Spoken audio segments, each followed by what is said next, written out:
The night smelled of roasted chicken, garlic bread, and my father's pride. Our old brownstone on Maple Street in Brooklyn seemed too small for the crowd it was holding. The dining room table was stretched with an extra leaf, chairs borrowed from neighbors, and glasses polished to a shine that reflected the chandelier's light. My mother, Helen, moved from seat to seat, carrying bowls of mashed potatoes and platters of green beans, her apron slightly stained from the gravy she had stirred for an hour. She passed food with the kind of nervous energy only she had, as though feeding people could solve every problem. My father, David, presided at the head of the table like a man conducting an orchestra. His booming voice carried over the clatter of forks and the tinkling of glasses. He lifted his wine and praised my brother, Mark, for his new promotion at the bank in Manhattan. Mark, dressed in a navy suit even though it was Saturday, smiled with the confidence of a man who believed every word of my father's applause was true and deserved. Guests clapped. Laughter rose and fell like a song I no longer recognized, one with a rhythm I had never been taught to dance to. I sat quietly at the far end, my hands folded neatly in my lap. My dress was plain, not designer, and my boots still had a trace of dust clinging to them from the site visit I had rushed back from earlier that afternoon. I was still half in that world of cement, plans, and safety helmets. My father had asked me to be at dinner sharp at 6, and like the dutiful daughter I was supposed to be, I had obeyed, though I arrived carrying an invisible burden that none of them cared to see. When the wine glasses were refilled and the laughter softened, my father's gaze landed on me. He smirked, the kind of smirk that always carried both judgment and performance, as if he wanted everyone else at the table to share in his disapproval. "And then there's my daughter," he said, his words heavy, meant for an audience. "Street cleaner." The words fell like stones into the silence. Guests glanced at one another, some hiding small smiles behind their napkins, others politely pretending they had not heard. Mark chuckled softly, then took another sip of his wine. My father leaned back in his chair, satisfied, as if he had spoken the perfect punchline. I bit the inside of my cheek. They did not know, and they had never cared to ask. None of them had any idea that I was signing million-dollar contracts to build highways, bridges, and road networks across America. They thought I was still the girl who wandered through dirt lots, fascinated by blueprints and construction crews, the girl who came home with muddy boots and no interest in dresses or makeup. I wanted to tell them. I wanted to stand up, to say that last month my firm secured an $18 million contract to rebuild the Riverbend Interchange, one of the most dangerous roadways in the state. I wanted to tell them how my team, Nina, Grace, and Talia, spent nights sketching new exits that would reduce collisions, that would save mothers and children and commuters rushing home. I wanted to tell them that my name was known in city halls, that I was respected among engineers and contractors who trusted me to lead.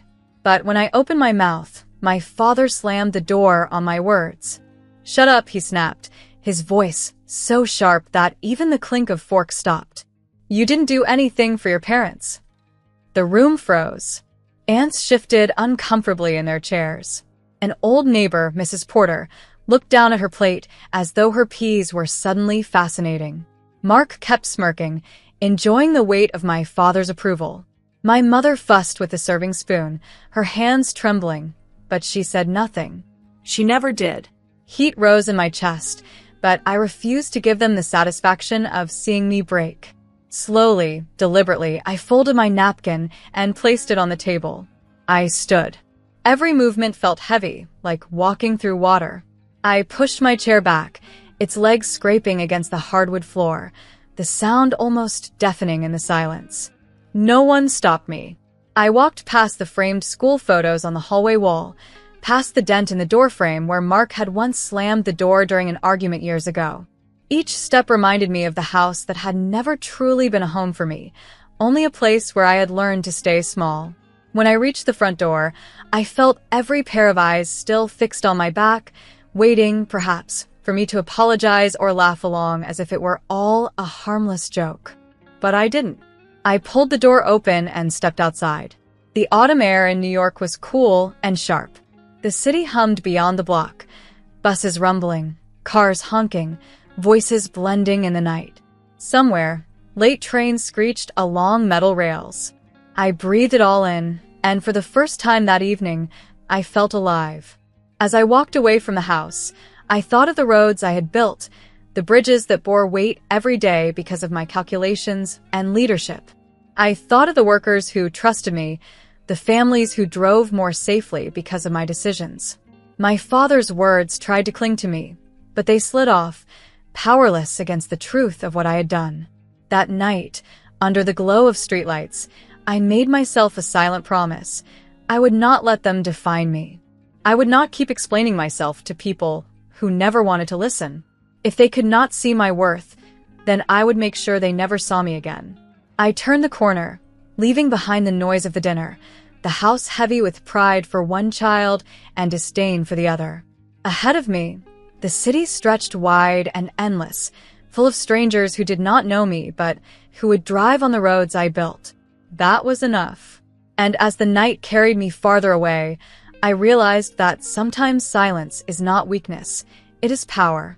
I woke before dawn in my small apartment in Queens, the kind of morning when the city feels half asleep, its streets still wet from yesterday's rain. My phone was buzzing on the nightstand like a hornet's nest. At first, I ignored it, thinking it was just work emails piling up as usual. But the vibration wouldn't stop, and curiosity pulled me out of bed. When I finally picked it up, the first notification nearly knocked the air out of me. My name, my real name, splashed across the morning news. The headline glared back at me.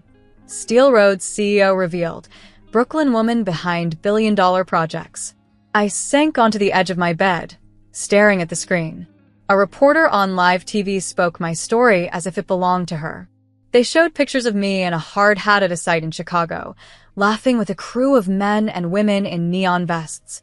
They listed numbers like trophies on a shelf. $120 million for the Harbor Line rebuild near Seattle, $6,400,000 for green sidewalks in Cleveland, $2,900,000 for safe crossings outside a Boston school. Numbers I had lived with for years, now paraded in front of strangers. The secret I had carried so carefully had been torn open. My family, who thought I was just drifting, who had mocked me as a street cleaner, were now seeing me for who I truly was. But not because I told them, because the world did. By noon, my phone had logged 10 missed calls from my father, 6 from my mother, and 4 from Mark. They must have been scrambling, trying to stitch together their pride after realizing how wrong they had been. But I didn't answer. I couldn't. Instead, I did what I had planned for years in case something like this ever happened. I executed the escape plan I had quietly built. I opened the metal box hidden under my bed. Inside were envelopes, documents, and a new phone still sealed in plastic. I pulled out the packet with my new name, Iris Gray. I had chosen it because it sounded strong and untraceable, a name that could belong to anyone, yet no one. Within hours, I changed my license, updated my company records, and cut the last strings tying me to the life my parents thought they knew. I didn't just change my name.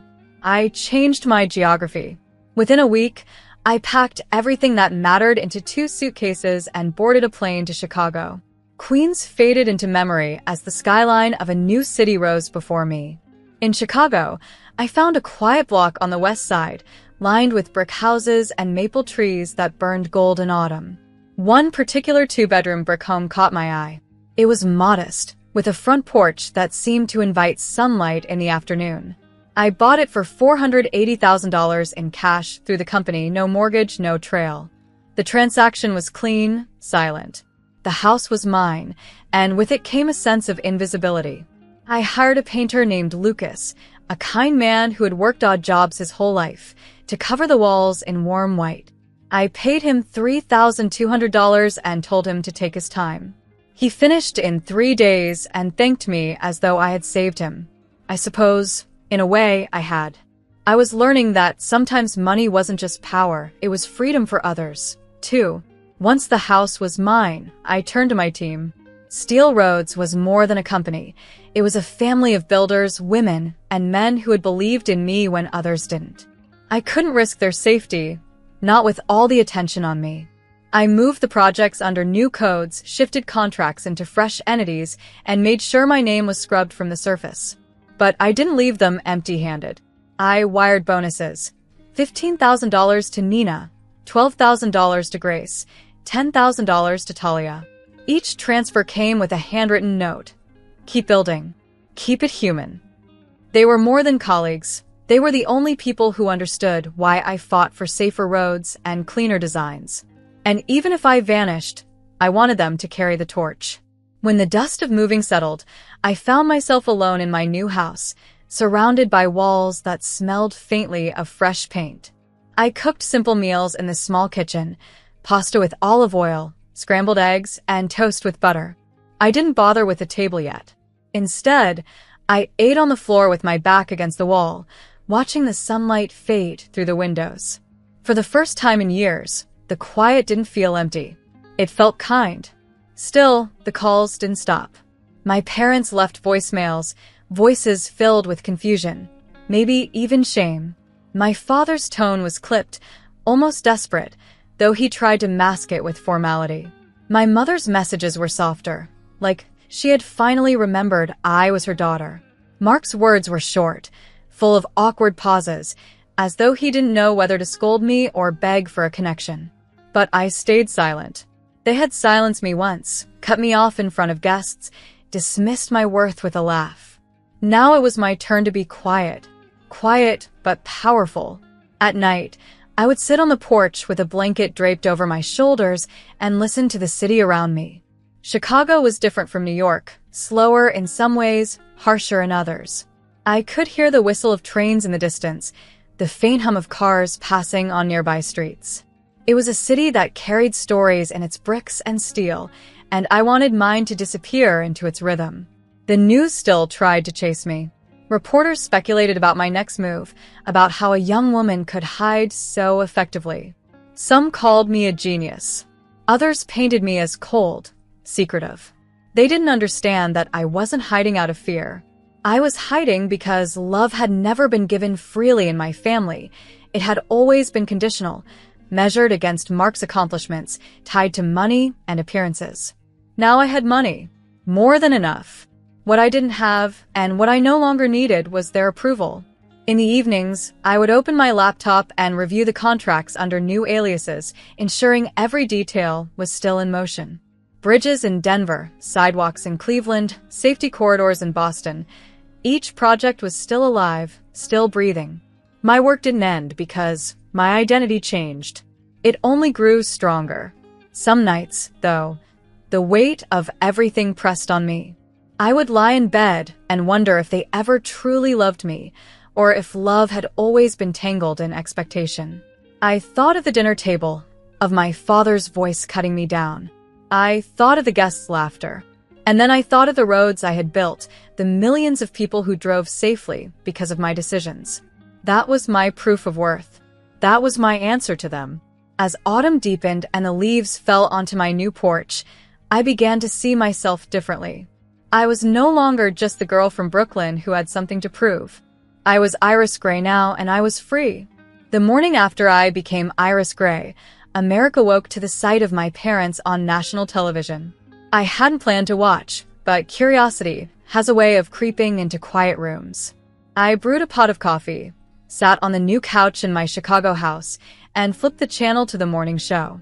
The host, Anna, leaned toward them with the kind of careful sympathy talk show hosts are trained to perform.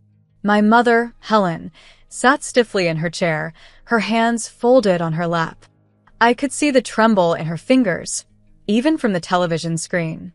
My father, David, sat beside her, his posture sharp as ever, but his eyes gave him away. He stared into the camera like it was a locked door he had no key for. "We're sorry," my mother whispered, her voice cracking. "We didn't know." My father cleared his throat, his voice deeper, practiced. "She worked hard. We were wrong." He paused, swallowing pride as if it were poison. "We love her. We love our daughter." Anna nodded gravely. My mother dabbed at her eyes with a tissue. Then my father, ever the showman, made his announcement. We will donate $200,000 to the National Road Safety Alliance in her name. I nearly laughed. Money, always their language, their translation of love. $200,000 was generous, yes, but it was also just another performance. A way to show the country that they could admit fault while still writing a check to erase the discomfort. He looked smaller than I remembered. On television, without the power of his booming voice filling a dining room, he was just a man. Not the giant who had towered over me my whole life. The camera panned to the studio audience. I froze when I saw them, faces I recognized from that dinner, the same guests who had laughed at his cruel street cleaner joke. There they were, sitting neatly in studio chairs, pretending they had always believed in me, nodding solemnly at my parents' sorrow. Their hypocrisy was so transparent I could almost see the smirk underneath their pity. I sipped my coffee and let the bitter taste ground me. I thought of the words I had needed as a girl. We're proud of you. We believe in you. You matter. Instead, I'd been fed a steady diet of comparisons to Mark, of criticisms disguised as humor, of silence where encouragement should have lived. I did not hate them. Not my parents, not even the guests. Hate would have meant they still had a hold on me, that their opinions still mattered. But I also did not trust them. Trust had been broken in the same way a bone shatters. It might knit together, but it would never be as strong again. After the interview aired, the search began. My phone lit up with messages from old friends in New York. Your parents are looking for you, one said. They went to your old apartment, said another. My landlord in Queens called to say 2 unfamiliar cars had parked across the street all weekend, my father's voice demanding answers in the hallway. They even drove up to Lake Erie, to the summer house we used to rent when I was a child. A place that smelled of wet wood and sunscreen, where Mark had learned to fish, and I had learned to read maps of the shoreline. Neighbors there reported seeing them, asking if anyone knew where I'd gone. I imagined my father standing on the dock, looking out at the water, hoping I would somehow walk back from the past. Mark's colleagues at the bank called me. Their voices hushed. Your brother's been asking around, they said. He wants to know if you'll come home. But even his reach, cushioned by titles and connections, couldn't find me. They searched in all the wrong places because they still didn't know me. They thought of childhood haunts, old friends, and familiar apartments. They never understood that I had left them long before dinner. I had left them piece by piece. The first late nights drafting plans with Nina, the first time I chose work over Sunday lunch, the first contract signed under steel roads. Every mile of road I helped build had been another step away from them. I had learned to leave while still sitting at their table. In Chicago, I kept my life small and deliberate. I learned the names of the grocers at the corner store, nodded to neighbors walking their dogs, and waved to the mailman who always wore a Cubs cap. No one asked me who I had been. To them, I was Iris Gray, the new woman in the brick house with the wide porch. That anonymity was a gift. But my parents were relentless. They bought TV time. They spoke at charity events, their voices cracking with rehearsed emotion. They asked me to forgive them on live broadcasts. They pleaded into the cameras, hoping I was watching. And sometimes I was. At night, when the world felt quiet enough to peek at ghosts, I would turn on the television and watch their apologies. I saw the sincerity in my mother's shaking hands, the practiced regret in my father's careful words. They said love more times in those interviews than they had ever said to me in my entire childhood. But love shouted into a camera is not the same as love whispered at the dinner table when a daughter needs to hear it. Love paraded for strangers is not the same as love practiced daily in small acts of kindness. So I let them speak. I let them search. I let them spend money and energy trying to find me. And all the while, I built my life in silence. Some evenings, I would sit on the porch, the street lamps humming faintly, and wonder if they would ever stop. Would they ever realize that the daughter they wanted back no longer existed? The girl from Brooklyn who had waited for their approval was gone. What remained was a woman who built roads for strangers, who carried whole cities in her contracts, who no longer needed their recognition. Their search was a map they would never finish drawing. They could drive from New York to Lake Erie, from Boston to Denver, from Seattle to Chicago, but they would not find me. Not truly. because I had done what they never expected. I had learned to belong to myself. Chicago had already begun to feel like a second skin, a city that wrapped itself around me in both steel and silence. The brick house on the west side was mine, its porch light steady at night, its walls holding the echo of fresh paint. But the longer I stayed there, the more I realized that hiding was not enough. I had not built my life to vanish into shadows. I had built it to shape the ground people walked on. And if I were going to live here, then this city deserved my hands. I began walking the block with a clipboard in hand and a cap pulled low over my hair.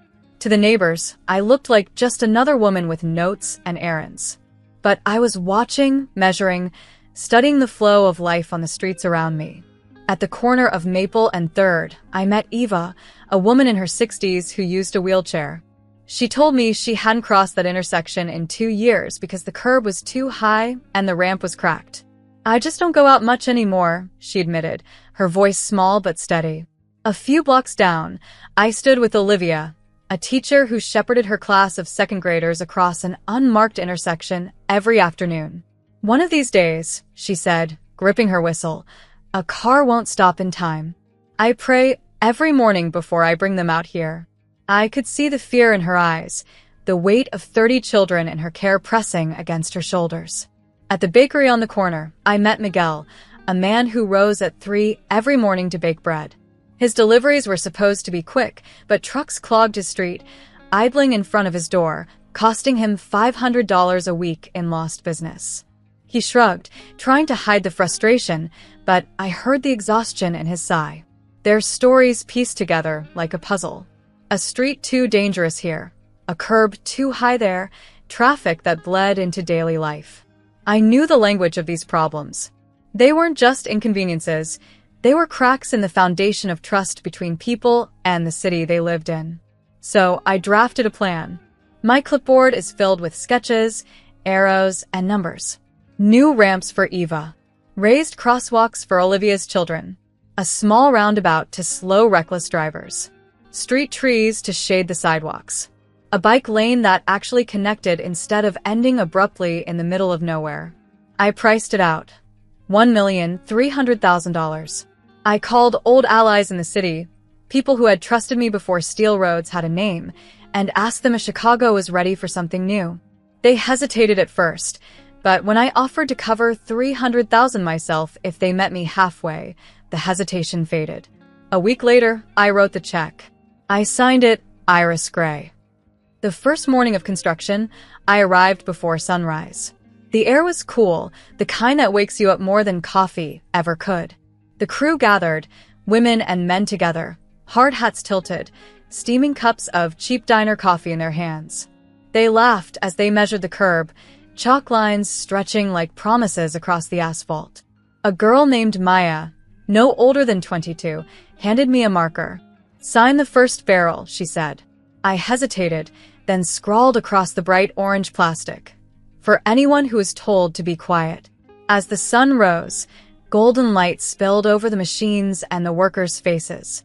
The noise of jackhammers and drills filled the street, but beneath it I heard something quieter, steadier. Hope. Neighbors leaned out of windows to watch. Children pointed. Miguel brought fresh bread to share with the crew, his smile wide for the first time since I'd met him. Eva wheeled herself down to the corner just to see the curb torn out. She cried softly, covering her mouth with her hands. That afternoon, as dust rose and the smell of tar lingered, my phone buzzed. My new phone. I almost ignored it, but the headline on the screen caught my eye. Brooklyn parents plead again for estranged daughter. I opened the link, and there they were, my parents on live television once more. They said my name.